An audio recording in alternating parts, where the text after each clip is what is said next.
dalam shelter ada RTH, di sini untuk parkir, itu bagian penataan. Sekali lagi bagian penataan. Nah, kalau di sini nanti akan menjadi non sewu semi permanen, itu jelas harus kita bongkar. Seperti nanti ini sudah saya surati. Jadi, saya pastikan dalam waktu dekat nanti akan dibongkar satu itu. Karena apa? Dia sudah permanen. Kalau sifatnya dorongan, rampung, dirapikan, nggak apa-apa. Karena merusak ini, merusak yang benar beliau. Nggak boleh, ini tetap settingannya parkir. Tapi kan ada toleransi. Gerubak itu. Bongkar ya. Iya, harus bongkar. Makanya sementara makanya kemarin konsepnya. Nek sing boten tengah Pak, teng singkiran tok. Nek sing teng wetan bukan pasar. Kalau yang ini seperti ini mergo bentuk. Kenapa? Karena lajur bangunannya ngaten. Benar. Seperti ini rusak shelter. Karena apa? Jenengan seneng tengah-tengah ini mesti kayak payung ini sembarangan mesti apa? Kemegahan Ruang Terbuka Hijau atau RTH Alun-Alun Kaliwungu, Kabupaten Kendal, Jawa Tengah yang kini tinggal menunggu tanggal peresmian, ternyata masih menyisakan sejumlah persoalan. Salah satunya terkait penataan pedagang kaki lima atau PKL yang masih kacau dan semrawut. Kisruh penataan PKL mencuat ketika alun-alun Kaliwungu dibuka sementara untuk mendukung kelancaran kegiatan Haul Akbar Kiai Haji Rukyat dan Mbah Wali Musyafaq yang dipusatkan di Masjid Besar Al-Muttaqin Kaliwungu, Selasa 24 Oktober 2023. Untuk kepentingan tersebut, petugas Satpol PP Kabupaten Kendal harus melakukan razia dan menertibkan puluhan pedagang yang masih mangkal di pinggir-pinggir jalan seputar alun-alun, terutama di sisi barat alun-alun atau di sekeliling Masjid Besar Al-Muttaqin. Ironis, karena para pedagang yang menjadi sasaran penertiban itu ternyata telah terdata resmi dan tergabung dalam Paguyuban Pedagang Kaki Lima Masyarakat atau PPK 5 Kaliwungu. Kasih Kewaspadaan Dini Satpol PP dan Damkar Kabupaten Kendal Umar Said mengaku terkejut setelah mengetahui bahwa para pedagang itu juga mengantongi kartu tanda anggota atau KTA PPK 5 Kaliwungu yang terdaftar di Dinas Perdagangan, Koperasi dan Usaha Kecil Menengah atau Disdagkop dan UKM Kabupaten Kendal. Bahkan mereka sudah puluhan tahun menempati atau mencari nafkah di lokasi jualan tersebut. Ya, itu sebenarnya kalau kita mengarah ke sana itu lebih ke teknisnya ya. Lebih ke teknisnya, jadi mungkin sebelumnya itu perlu data awal itu dari jumlah PKL yang ada di sekitar sini itu ada berapa. Terus kemudian dari tempat yang tersedia itu jumlahnya ukuran berapa kali berapa, ada berapa juga itu lah. Terus nanti kan kalau memang tempat itu memadai atau mencukupi kan pedagang kan bisa ke sana semua. Harapannya kan seperti itu, dengan dibangunnya RTH ini bisa membawa atau menaikkan ekornya Kaliwungu, orang bisa lebih datang ke sini menikmati kuliner dan berjalan-jalan di sekitar RTH ini, menjadikan satu daya tarik tersendiri kan. Namun di sini yang masih menjadi kendala adalah penataannya.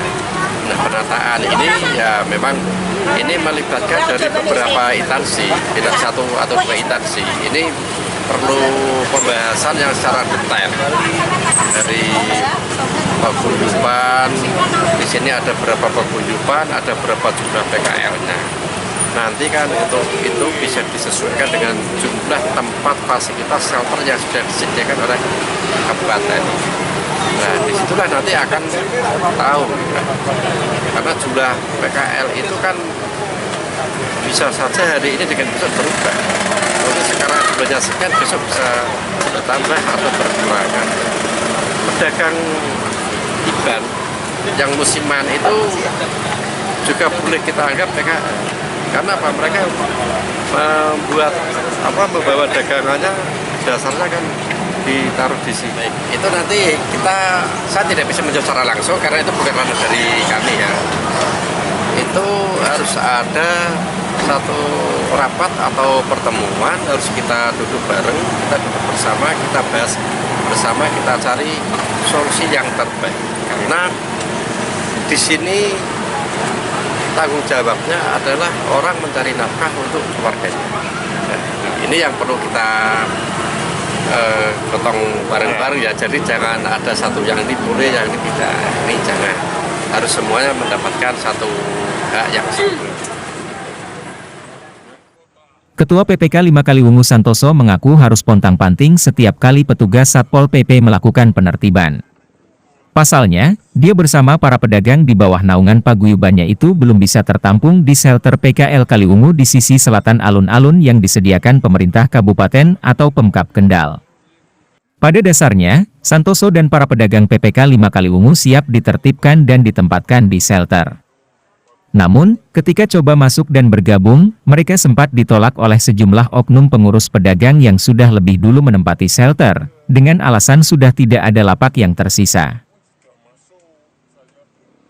Terima kasih sekali Kaliwungu menjadi kota yang indah, bersih, dengan adanya alun-alun yang sudah berdiri bagus untuk masyarakat Kaliwungu.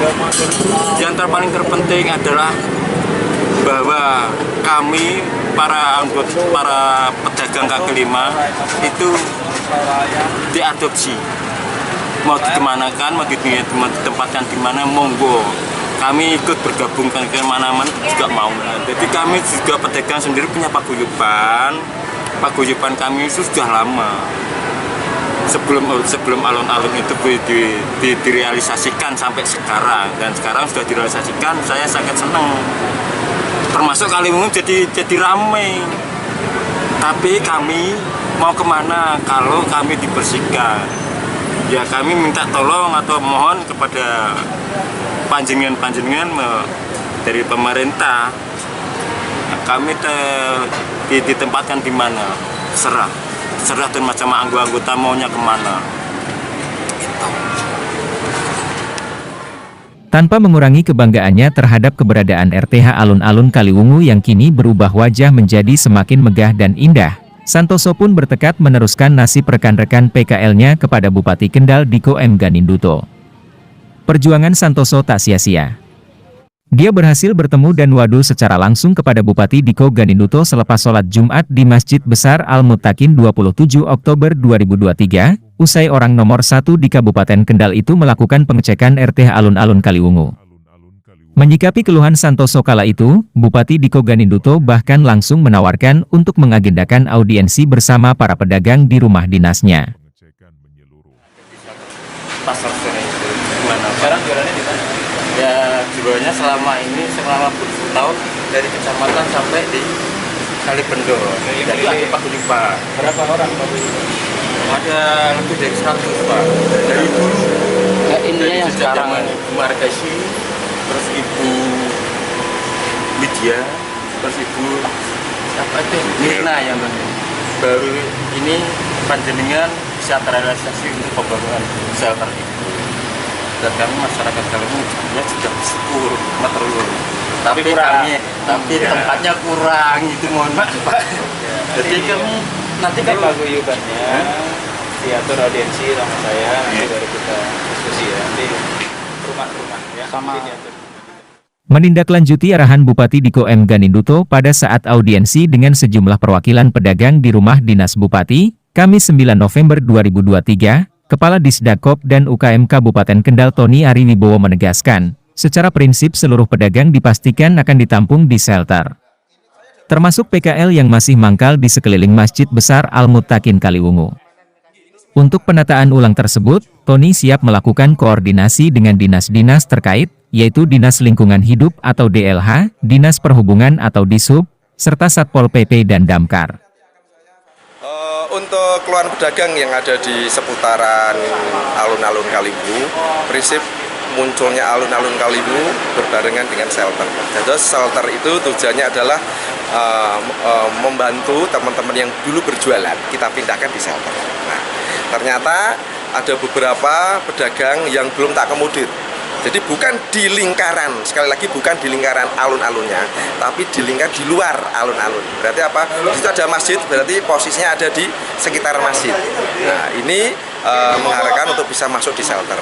Tapi di sisi lain, shelter sudah ada hitungannya. Coba nanti kita akan rapatkan dengan OPD terkait untuk bisa penataan. Semoga memberikan solusi. Ini untuk sementara ini nanti kita rapatkan untuk ke depan bagaimana. Karena sisi lain untuk penetapan masuknya di Satpol PP. Makanya butuh koordinasi. Kalau Satpol PP lihat apa adanya, tentunya pasti akan melanggar aturan, kan gitu. Makanya dibutuhkan nanti koordinasi lebih lanjut dengan masing-masing OPD terkait. Audiensi dengan Bupati Diko M. Ganinduto dirasakan oleh para pedagang sebagai solusi jitu untuk penyelesaian kisruh penataan PKL alun-alun Kaliwungu. Selain Kepala Disdakop dan UKM Tony Ariwibowo, audiensi juga dihadiri Kepala DLH Aris Irwanto, Kepala Dishub Muhammad Eko, serta Kepala Satpol PP dan Damkar Kabupaten Kendal Bambang Joko Pitono. Didampingi Kepala Desa atau Kades Kutoharjo Ivan Setiawan, pedagang yang turut dalam audiensi diwakili Santoso, Suwandi, Muhammad Yusfar Syamsuddin, Mas Ruhin, Bukasan dan Ida Damayanti. Menelan anggaran pembangunan 3,7 miliar rupiah, RTH Alun-Alun Kaliwungu saat ini masih dalam tahap pemeliharaan dan direncanakan diresmikan dalam waktu dekat. Meski belum sempurna, keberadaan alun-alun Kaliwungu sudah menjadi jujugan warga untuk sekadar jalan-jalan dan bersantai menikmati suasana jantung kota santri Kaliwungu. Terutama di pagi, sore dan malam hari. Wajah baru alun-alun Kaliwungu, yang megah dan indah, kini benar-benar menjadi destinasi wisata dan ikon kebanggaan masyarakat Kaliwungu.